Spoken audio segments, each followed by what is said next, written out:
Matawa kayo kahit attorney kayo, kaya kami pangkaraniwang tao. Ang alam namin ang taong may kaso ay dapat lumabas at ipagtanggol ang kanyang sarili. Lalo na po ang isang tao na katulad ni Pastor Kibuloy na Son of God.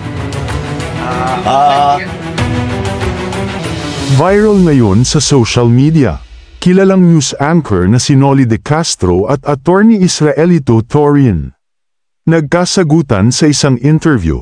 Tila inuulan ngayon ng pambabatikos ang news anchor na si Noli De Castro. Mula sa mga netizens na kaanib ng kilalang Kingdom of Jesus Christ, na pinamumunuan ni Pastor Apollo Kibuloy. Sa pakiusap ni Noli, matapang na nakiusap ito na dapat umano ay palabasin na si Kibuloy bago mag-file ng kaso. Paliwanag naman ni Noli, ang taong may kaso umano ay dapat lumabas at ipagtanggol ang kanyang sarili lalo na si Pastor Apollo Kibuloy. Sagot naman ni Attorney Israelito, mali umano ang point of view ni Noli De Castro, na pinalagan naman ng news anchor at ipinaglaban ang kanyang mga sagot. Saad ni Noli, kung talagang wala siyang kasalanan, patunayan niyang wala siyang kasalanan at kami ay maniniwala kapag siya ay lumabas na. At yung proseso ng batas doon pa lamang kami maniniwala na wala siyang kasalanan, attorney. Remember, attorney ho kayo, lahat ng attorney talaga ay ipagtatanggol na kahit pa criminal ang isang tao. Pinagtatanggol po ninyo. I am not talking of Kibuloy. Pero kayong mga attorney ganyan ang asal ninyo.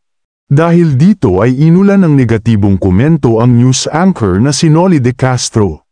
Saad ng isang netizens, kung hindi ka abogado at wala ka alam sa batas, sana hindi ka nalang nakipagtalo, Noli De Castro. Nalaman tuloy ng buong mundo na wala kang alam sa due process. Nag-imbita ka ng interview tapos bastusin mo. Ikaw pala ang tama, sana hindi mo na interview si attorney. Kahit ba hindi ka maniwala na Son of God si Pastor, hindi naman magugunaw ang mundo. Pastor proves his innocent through the court order, hindi sa'yo, Noli De Castro. Hindi po kayo pangkaraniwang tao. Ikaw po ay dating Vice President ng Republic of the Philippines. Binuto nga kita dati dahil sa panahon ngayon. Sikat ka dahil sa programa mong Magandang Gabi Bayan. Saad pa ng isang netizen, Noli, huwag paalata na sobrang galit mo kay Kibuloy. Dahil sa pagsara ng ABS-CBN noon at si Kibuloy na ang may-ari at bumili ng frequency ng ABS-CBN. Dagdag naman ng isa pang netizen, hindi yan pambabatos. Tama naman ang punto ni De Castro. Nakalimutan ni attorney na si Pastor ang dahilan daw na napaso ang prangkisa ng ABS-CBN, ngayon tabla na SMNI na naman ang napaso ang prangkisa.